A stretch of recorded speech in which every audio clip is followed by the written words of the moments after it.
Welcome back to Two Keto Dudes. This is Carl Franklin from Connecticut in the United States. And in February 2016, I put myself on a ketogenic diet to take control of my metabolism. In just 2.5 months, I managed to reverse all my markers of type 2 diabetes with diet alone. As of now, I'm 80 pounds lighter with no signs of diabetes or heart disease. Hi, I'm Richard Morris in Canberra, Australia, and I've been on a ketogenic diet since 2014. When I started, I was very sick with complications from type 2 diabetes. Within 6 months of starting a ketogenic diet, all of my biomarkers of disease had disappeared. I've also lost about 80 pounds, and I've completely turned my health around. And this show is a document not only of my progress through ketosis, but Richard's experience thriving for years in ketosis. Oh, yeah. Yeah, and hopefully that might help a few people who are curious about this kind of dietary hacking. Yeah, we're not doctors. We don't want to give anyone any medical advice, but we are keen to share our own experiences. We're actually both software developers, so we're not afraid of a little technical detail, are we, Carl? No way, man. We have done some research into our own deranged metabolisms and the science behind that. We hope to share some of that research. Where possible, we intend to put links in the show notes to cite research supporting any claims that we make. And you'll probably work out pretty quickly that we're both foodies. Yep. We love to cook and we love to eat. In every episode, we both share a keto recipe that cannot be ignored. No, it cannot. Yeah. So let's start podcast number 77, The Dudes Fix Diabetes.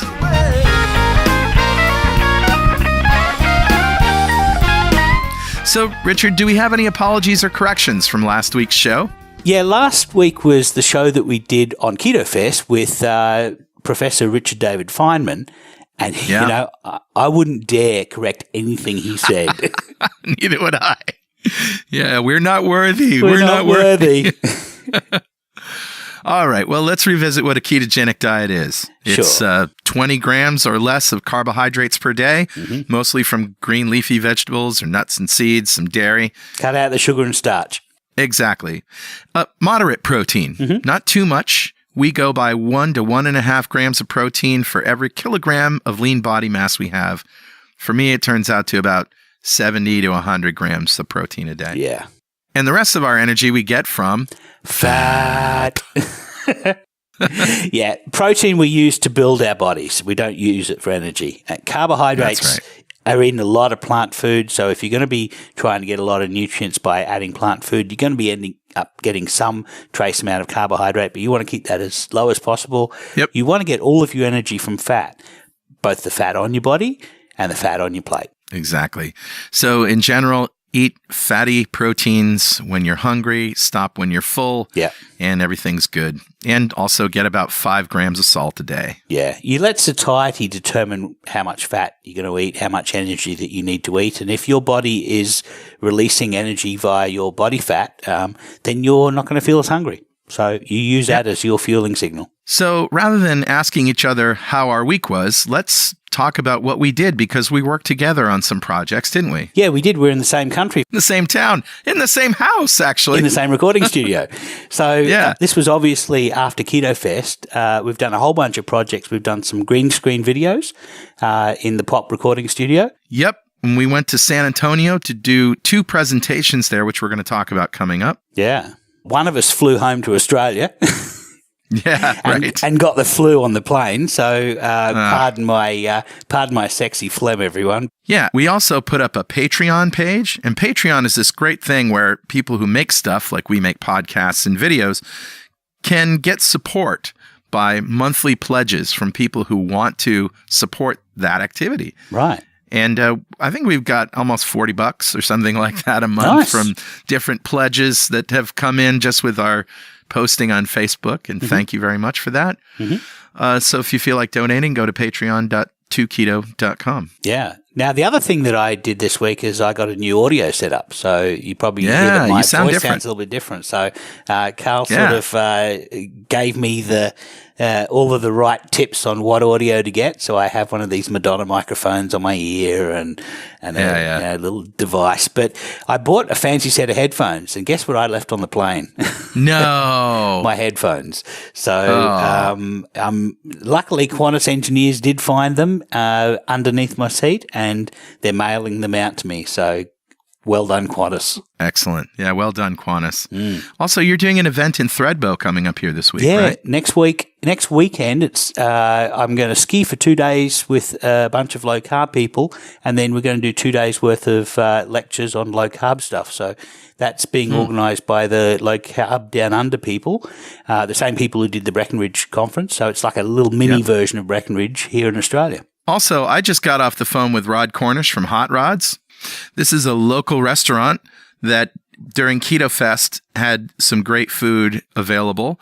And Rod, the owner, has gone keto and fixed himself. And he's continuing to reap the benefits of it, feeling great. And now he offered to me to have a keto dinner night where for $25, you can get an appetizer, which is either grilled garlic butter shrimp or a cup of bacon. You can get an entree, which is either a prime rib or a ribeye or a blackened salmon or wings. He's doing, he's got lots of wings there. Yeah, unbreaded, no sugar or starch in the sauces. Yeah.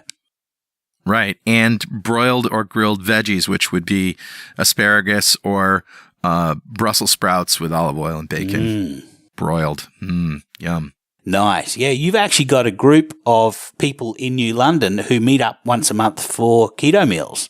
Well, that's the idea. We have a meetup group. It's meetup.2keto.com. This is the New London County Ketogenic meetup group. Nice. We've got 133 members. We've only done a few meetups because I've been kind of busy planning for Keto Fest. However, Rod thought this was a great idea to sort of make the meetups at High Rods. So the next one is September 7th. Wow. So, one of the things that we really tried to do with the Keto Fest was to turn the town ketogenic for a weekend. And that was our goal, was if we could turn New London ketogenic for a weekend, we'd be happy. But it sounds like at least Hot Rods is going to be ketogenic all the year round.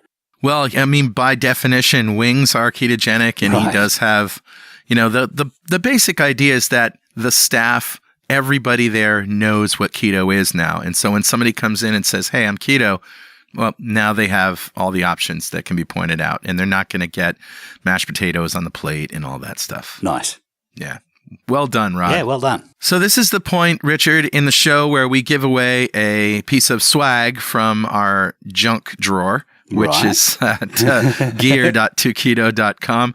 And we're giving away a 2 Keto Dudes coffee mug today. And today's winner is Katie Dunkel. Well done, Katie. Well done, Katie. And just for being a member of the 2 Keto Dudes fan club, Katie's going to receive that mug. What is that, you say? Well, if you like us and you want an opportunity to win swag every show, just go over to fanclub.2keto.com, answer a few questions, you'll join the fan club, and you'll be eligible to win. Excellent. All right, I think we're done with all that stuff, and now let's get on to...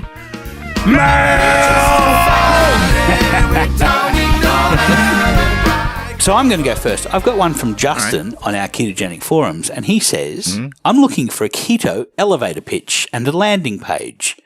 He says, hey all, I'm getting a lot of questions about keto and I really want to develop a concise elevator pitch. Anybody have any recommendations? Also, I'd love to have a great landing page to take them to. Is there a preferred one that you can recommend? I'm so excited to spread the message of keto. It's helped me lose over 115 pounds. Wow. And go from an obese build to an athletic one. I'm a software engineer, so I've been known to get in the weeds or down the rabbit hole with a whole waterfall of information in the past. So that's why I'm looking for help. I need help not drowning people with data. Yeah. So we are both software engineers and we've been known to get down into the same weeds. What I would suggest is when somebody's interested in it, just one of the things that I do say if I know that I've just got a short amount of time to get someone's attention is that I don't eat sugar or starch. Right. And you replace all the sugar and starch in your diet with fat. That's right. Yeah. So, of course, if the response is, won't all of that fat clog up your arteries and give you a heart attack and the like, basically is your opening to have a longer conversation. But the short answer to that is no. No, it won't. That's not proven. Mm-hmm. Yeah, very good. And that brings up the 2 videos that we just made. I think that first video we made is a pretty good way to suck people into the problem anyway, and that's at fix1.2keto.com. And part 2 is at fix2.2keto.com. So those are great resources to share because they explain everything in plain English. Yeah. And we'll talk more about that in a minute. Yeah, we will. So I have one here, and this one is from Keto Kit on the ketogenic forums. And he says, I'm new and I think I'm dirty, in all caps. Hello, friends. Of course, like any new person, I have a ton of questions, but first, my dirty confession. I've been doing keto for about 5 weeks now, and I'm down a solid 15 pounds or so. I have to admit that after a life of eating fast food and never feeling bad, I feel horrible about the extraordinary amount of fat I'm eating. What I'd like to do is throw out what I eat and just solicit feedback from all you pros. I tend to eat the same things every day for about 5 days, Monday through Friday, and on the weekends tend to be less strict but nothing insane. So like my first 2 weeks, I ate some sliced turkey and ham lunch meat, nothing fancy, just store brand, and rolled up over string cheese. I'd eat eggs in the morning and some pork butt with vinegar sauce, no sugar. Kept carbs under 20 grams. Nothing felt too bad, but now I'm not sure if I'm eating too dirty, though my carbs are still 20 grams.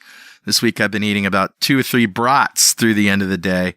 Bratwursts. Okay. And chicken and broccoli with a homemade Alfredo sauce with heavy cream. I use a ton of coconut oil. I don't know why, but I just feel dirty this week, like a fat slob eating brats. All I can think of is the bears and choking on a kielbasa. Is there such a thing as dirty keto? Yeah. Well, wow. There's a naturalistic fallacy where we have been indoctrinated for so many years that vegetable food without a lot of animal fat is a healthy food. It's clean food. It's clean living, clean eating, and the animal fats and the like, dirty living. And in fact, the evidence shows that that's not the case. The biochemistry of food is that these nutrients, essentially we're just getting energy from our macronutrients. We're getting essential nutrition that we're not able to make ourselves. And our bodies deal with the food in different ways. But the essence is that you need energy through the day. And it doesn't matter if you get your energy from protein, fat, carbohydrate, alcohol, or ketones in terms of clean or dirty energy. The problem comes with how your body responds to each of these different energy substrates, and exactly. And most food comes with a combination of all of those. Not all foods have alcohol, and not all will have ketones, obviously, but in fact, none should have ketones. But anyway, really, the whole thing about clean food and clean eating, it's a little bit of a vegan or vegetarian conceit, in my opinion. Right, I think you're right. And we should hear from Nick Mailer on this subject. Yeah, Nick Mailer is go back and listen to Bad Science. I mean, he basically said these words that we use: clean, dirty, green versus red meat. Green means go, red means stop. I mean, all these kind of iconic ideas. I'll give you a story. I was just talking to a friend of mine who tried keto for a while, and he has a strict aversion to fat. The first time I had a meal with him, we ordered some ribeyes. He cut off all his fat. I said, dude, you got to eat that. And he goes, you know what? If I eat that, I will throw up. It's disgusting to me. Right. And I said, just watch this. Slice it off, just right down. I'm like, that is so good. And he goes, that is revolting. Right. So needless to say, he ate practically no fat, couldn't get enough fat, and ate too much protein. Because if you cut out carbs and drop the fat down, the only other substrate is protein. Right. And doesn't drink alcohol. So he basically was told by his doctor, there's way too much protein. Your kidneys are not responding well, and you need to cut that out.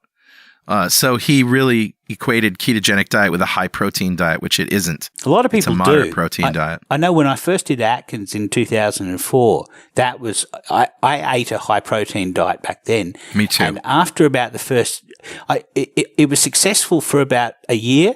I was feeling good. I went from a really pre-diabetic state to being non-diabetic by eating Atkins for a year, but I was starting to get nauseous, and I suspect that part of that was I was just eating a lot of protein. One of the things about the ketogenic diet is that we've learned is that you get your energy from fat. Yeah, and that was another problem my friend had, in that he said he was always hungry. Well, he wasn't eating enough fat. So my recommendation for people who have a fat aversion to get into ketosis and to get into the ketogenic diet is macadamia nuts. Because they're more like a snack. They're more like potato chips than they are like a rich kind of fatty food. You don't have animal fat there, right?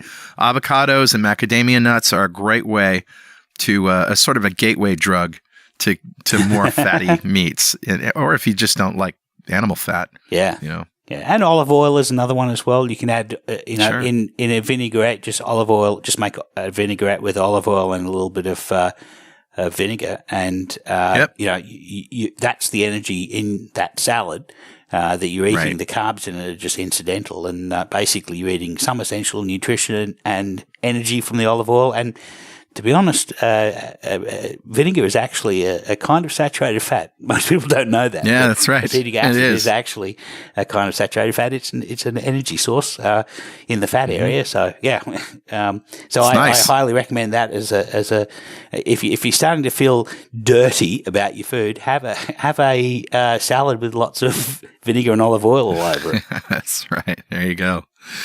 Well, let's get into the heart of today's show, which is about fixing diabetes and an intervention that Richard and I did in San Antonio after Keto Fest. Yeah. We were invited to do a presentation to two different places. One was a corporation with a lot of technical people in it, and the other was an incubator with a lot of younger people in it. Sure. There was less people in that group.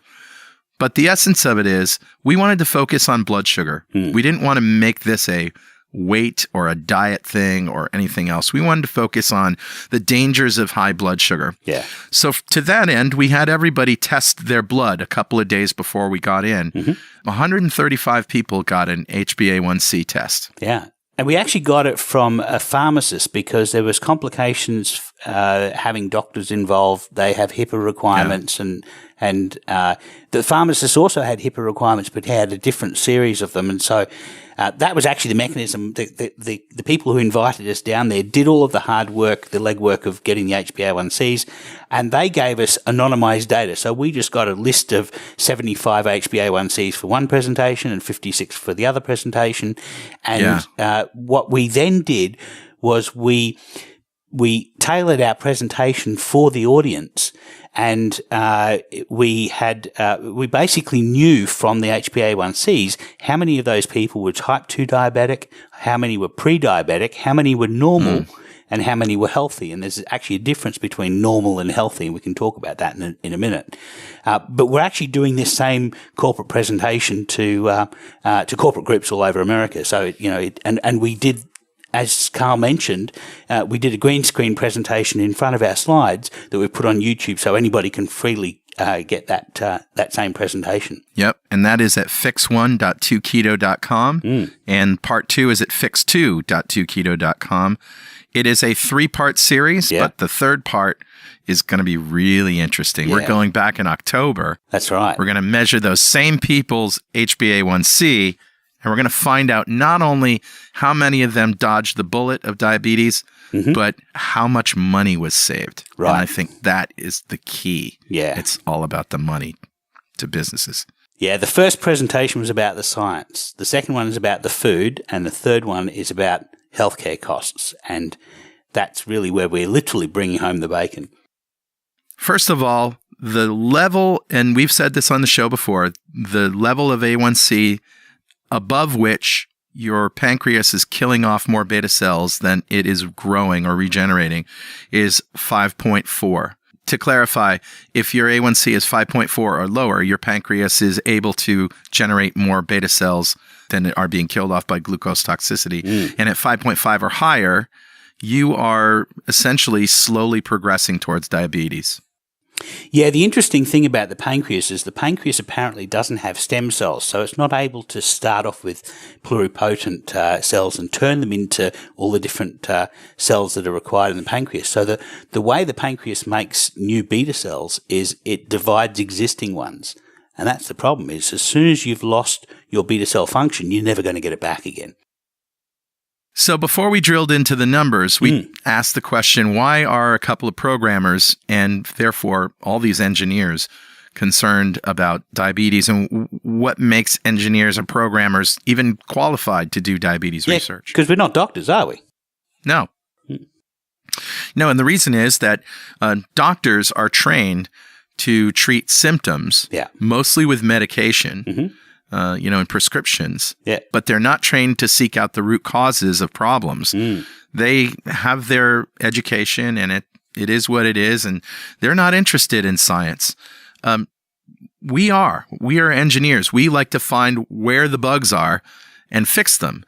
And so you have this great analogy that if a doctor got a spreadsheet or a report or something and it was off by $3, the doctor would fix it by adding or subtracting $3. But an engineer would go into the math and find out where the math error is that made the error in the first place. Yeah, an engineer is going to go back to the inputs and the actual calculation. He's going to follow the calculation back through every step and say, okay, what did I get wrong in this? Whereas a symptomatic treatment is just to change the report so that it shows the number that you want it to show. And a proper debugging of the report is going back to the inputs, finding out how the process broke and modifying the inputs so that the process works and ends up with the right result in the end. And so that's really why engineers are getting into the whole diabetes epidemic, because, well, a lot of us are diabetic. You know, a lot of us are following the rules, and we're still having a fairly sedentary lifestyle because engineers pretty much sit in front of a computer and calculate things. And so a lot of us do have diabetes, and and that's triggering this line of inquiry. Yeah, so it's worth looking at the number of humans on the planet that have diabetes. Roughly 8.5% of humans have type 2 diabetes. And I just want to have a quick sidebar and mention, we're not talking about type 1 diabetes here. That's a different disease. But type 2 diabetes, 8.5% of humans on the planet, that's about 1 in 12 of us have type 2 diabetes. And that's full blown. That's full blown. That's diagnosed diabetes prevalence. In the USA, it's 9.4%. So 1 in 10 Americans almost has type 2 diabetes. And in Texas, that number was 10.8. Now, remember, we're actually in San Antonio doing this presentation. So we actually drilled into the numbers for San Antonio. And that was 14.2% of people in San Antonio have full-blown diagnosed type 2 diabetes. And because we'd done the HbA1c test of the people in the room, we could actually extrapolate and say that roughly 5% of the people in the room had diabetes. And that sounds like this was actually a fairly healthy room compared to the worldwide US and Texan numbers. But in fact, this room was mostly 25 to 30-year-olds, and they were all young. And the thing is that as you get older, you become more and more insulin resistant. So by the time I get to age 60, 50% of the people in San Antonio have full-blown type 2 diabetes.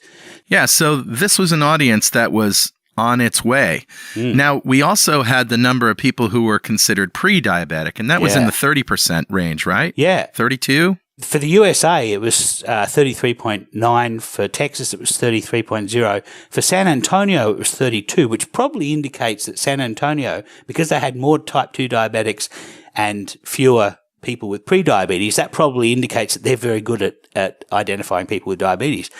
But in the room, the number of people who had pre-diabetes, now pre-diabetes means you're on the slippery slope.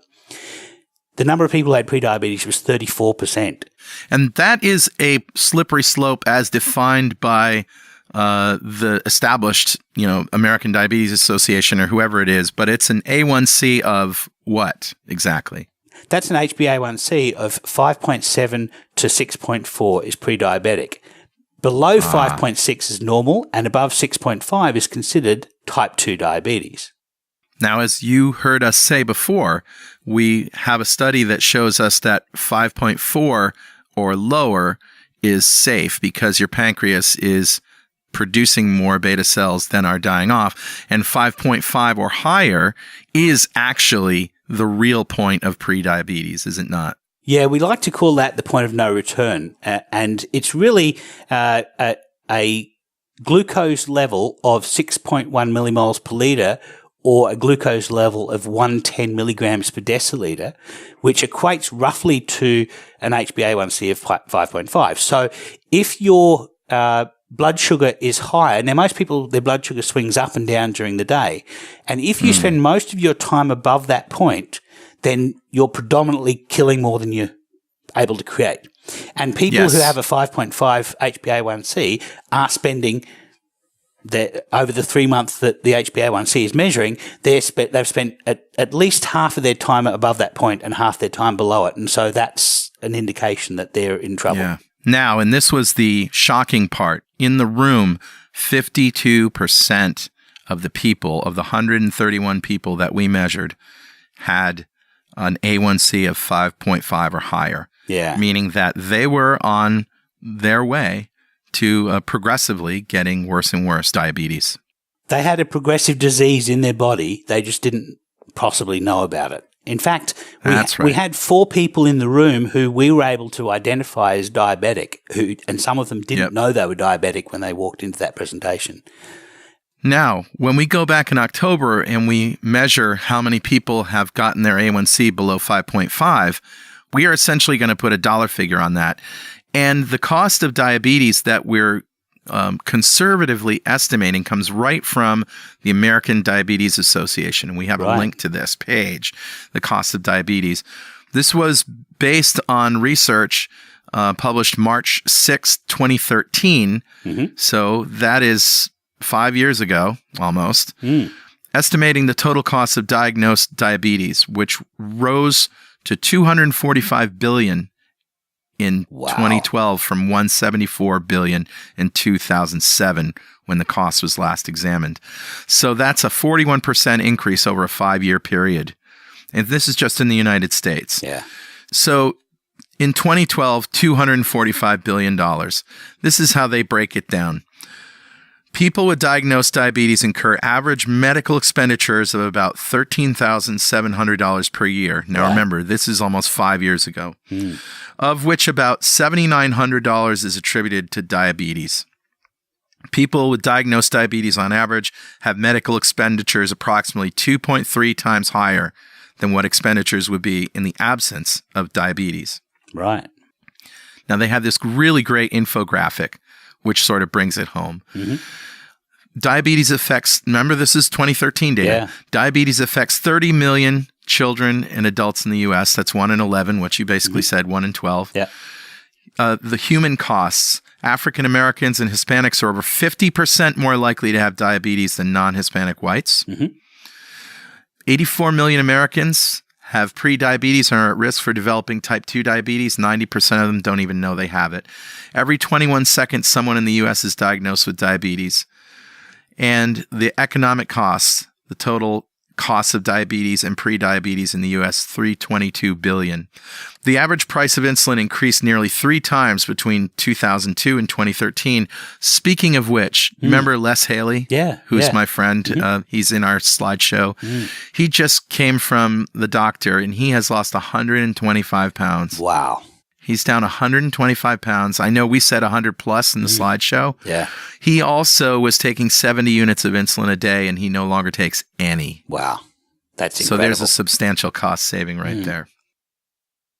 Now, if we take that conservative $7,900 per person per year in expenses, and we consider that 52% of the 131 people in the room, that's roughly 68.2 people, okay, times $7,900, that one intervention, if it was 100% effective, would represent a savings per year of $553,000. $500,000 just in that room. $500,000 in that room. Right. The average lifespan in America is 78. The average age in the room, we can conservatively say, is 30. So if the average years left is 48, Multiply that by 68.2 people times 7,900. The total savings, and I'm talking about over the people's in the room lifetime, if that intervention was 100% successful, is $25,861,440. That's dollars less that these companies have to pay in healthcare, potentially. Between the companies, the insurance companies, and the people themselves have to pay in healthcare costs. Conservative. That's a sit up and take notice number. Right. Now, if you're the CEO of a company and somebody comes to you and says, hey, I can save the company $500,000 per year in healthcare costs, what are you going to say? Right. No? You're going to say, no, let's give these people more free soda and more pretzels and let them take care of it. Right. No, it's going to cost you. Yeah. It's going to cost you in human capital because people are going to be out sick. They're going to be losing limbs. Yeah. They're going to have heart disease. They're going to have ambulance rides. They're going to have all this medication, insulin, and everything else. So if you're a company focused on the bottom line, it is in your best interest to intervene and offer these people a solution that they can fix themselves. Yeah. And now that's just ballpark numbers. What we're going to do when we come back in 3 months' time is we're going to know the actual beginning and ending HbA1cs of people who just sat in a room and listened to our presentation. We weren't we showed them how we eat. We showed them what it did for us. We also showed them the rates of all of these horrible things like amputations and heart disease as your blood sugar gets worse. What we're going to be able to do now is we're going to be able to actually put an actual number on that room of how many fewer heart attacks will happen in that room because of the intervention. And we have no idea if the people who came to this presentation took it on board or, are making these changes in their lives. We're just casting this information out there and seeing what happens. And we're actually going to be surprised at the numbers, I'm sure. Yeah. And even if one person does it and that person saves their life, that was worth it. Yeah, absolutely. Yeah. It's a sobering amount of money and cost to human lives. Now let's talk about something a little more pleasant. Are you hungry? I'm hungry. I'm ready for a recipe!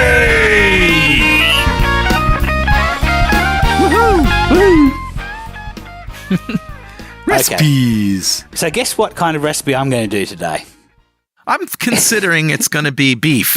Somehow. It's going to be pulled beef because at Keto Fest 2 weeks ago, I did a 30-minute demonstration where I did 6 recipes all using pulled beef. And if you've been listening to our last couple of podcasts, you know that I've been pulling one out of my hat every week. Well, this week I'm going to do Philly pulled beef cheesesteak. Yeah, all right. So I'll just go over quickly how you make the pulled beef. You get a bolar roast or a chuck roast. You can put a couple of chuck roasts in a slow cooker, put a bit of liquid in the bottom, add a bay leaf, add a little bit of salt and pepper, add a little bit of thyme, and you just let it cook for about 12 hours until it's so soft that you can pull apart the meat. And when you first open the slow cooker after those 12 hours, it's going to look like soup. It's going to look very liquid. But those fibers in the meat are going to soak up all of those juices, and it's delicious. Now, what I do is I portion all of that meat into bags with about 200 grams per bag of meat, and I freeze them. I roll them up and freeze them. And so with a 4 kilogram bolar beef roast, I will probably get about 20 bags of 2-person meals. Yeah. When I want to make a meal, I take it out of the freezer, open the bag, put it in the microwave for about a minute just to thaw it, and then I start cooking that beef in one of many different ways. But this way, we're going to actually make Philly cheesesteak. So what I'm going to do first is I'm going to get an onion and I'm going to cut some onion rings and I'm going to put them in a pan with a little bit of butter and I'm going to soften the onions. Yeah. And I really want the onions to go translucent. So it takes probably about 2-3 minutes of frying with a bit of butter. And you can put a bit of thyme in as well. It's delicious with onions. And so what you're making is fried onions. And then I'm going to add the beef from out of the microwave to that. and the beef will have thawed now, and there'll be a lot of liquid in the bag, and so you're going to get a little bit of steam coming up. But to that, I'm going to add about a teaspoon of Worcestershire sauce, which gives it sort of like a smoky sort of umami flavour. And I'll also add a little bit of salt as well. And that's the basis of the Philly cheesesteak beef. Now, to make the cheese, what I do is I get a magic bullet. This is one of these little mini blenders that you have maybe a 2-cup container that you fill with food, and you screw the top on, turn it upside down into the blender, and hit the button, and it purees it. So what I do is I 3/4 fill that canister up with grated cheese, and then I add about a teaspoon of sodium citrate, which is this magical salt that emulsifies cheese, and most ingredient stores can get this stuff. And then I add about half a cup of boiling water, and out of a kettle. You can use cold water, because what we're going to do is we're going to take the magic bullet. We're not going to put the top on it, the blade bit on it. We're going to put that magic bullet in the microwave for about a minute, and what will happen is the cheese will start to melt into the water, and then I put the top on the magic bullet, turn it on the device, and whisk it until it comes together, and it takes maybe 20 seconds to come together, and you take the lid off, and it's a cheese sauce. Now, it may be too thick, it may be too thin. Here's where you're actually going to dial it in, because what you're going to do is, if it's too thick, you add a little bit of water, teaspoon at a time. If it's too thin, you add a little bit of cheese, teaspoon at a time, and it makes a beautiful cheese sauce. So how I serve this, I get a lettuce leaf, put a little bit of meat in the bottom of the lettuce leaf, the meat and onion mixture, pour a little bit of cheese over the top, and I eat it straight out of the lettuce leaf. It's awesome. Almost as easy as eating a Philly cheesesteak on a bun. Yeah. So that's my recipe. And it's delicious. It was. Yeah, it was. So what have you got for us, Carl? Well, I found an amazing recipe on the web that has many, many 4-star reviews. And this was suggested by somebody in the forum. And it's low-carb fettuccine.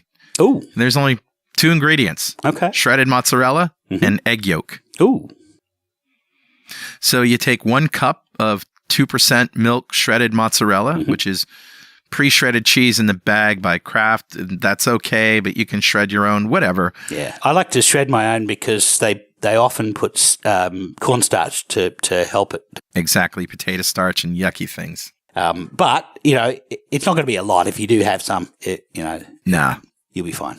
No, I like to shred my own too. And I use the part skim sometimes. That doesn't have any more carbohydrates, and it holds up better. It's more stable. It's not soft and mushy.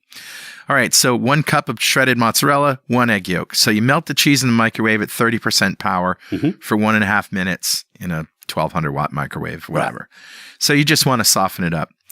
You wait about 30 seconds for the cheese to cool just a little bit, and then add an egg yolk. And then with a rubber spatula, you press and fold the yolk into the melted cheese until it's completely mixed into the cheese. It should look like all egg yolk yellow when you're done mixing. And reheat the cheese for 10 to 15 seconds, longer if your microwave is greater than 1200 watts. Spray 2 pieces of parchment paper with cooking spray, or brush some olive oil on it. Right. And you roll out to about 1/4 inch thick, and use another piece of parchment paper on top to keep it from sticking to the rolling pin. You don't want to roll it out too thin. You'll have to eyeball it. And then you slice thin strips and let it dry in the fridge for about 4 hours. Wow. Now you bring some water to a boil on high heat and boil the fettuccine for a minute. Strain it in a colander. Immediately pour cold water over it so the noodles don't stick to each other so much and stop the cooking process. Yeah. Put any sauce you want on there. We like to use Rao's or Rao's. I'm not sure how you say it. RAO''S marinara, which is 3 grams of carbs per half cup. Okay. And it's for 1 serving, which is what this is. 339 calories, 23 grams of fat, 31 grams of protein, 2 grams of carbs, 0 fiber. There you go.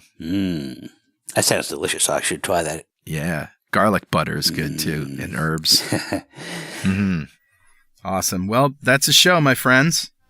Of course, if you have anything that you want to tell us, something we said wrong, something you don't agree with, some more research that you found to support or refute anything that we've said, send it by email to dudes@2ketodudes.com or post it on our website. And you can follow us on Twitter at 2ketodudes, on Instagram at 2ketodudes, and make sure to use the hashtag 2ketodudes. And of course, if you want to join the free ketogenic forum, it's forum.2keto.com. And if useless swag is your fancy, t-shirts, coffee mugs, and other junk with witty keto sayings on them, head over to gear.2keto.com. And if you want a shot at getting that swag for free, join the 2 Keto Dudes fan club. You'll be eligible to win something in every show. Go to fanclub.2keto.com. And if you feel like supporting our podcast and our forums, make a pledge on our Patreon page at patreon.2keto.com. Or just hit the donate button on our website at www.2ketodudes.com, or just go to donate.2keto.com. And you can also see our podcast and other videos, like our Fixing Diabetes videos, on YouTube at youtube.2keto.com. And if you haven't already, go leave us a review on iTunes. 2 Keto Dudes is brought to you by 2 Keto LLC and produced by PWOP Productions, providing audio, video, and podcast production services since 2002, online at pwop.com. Keep calm and keto on, Richard. Yeah, keep calm and keto on, Carl. All right, we'll see you next time on 2 Keto Dudes.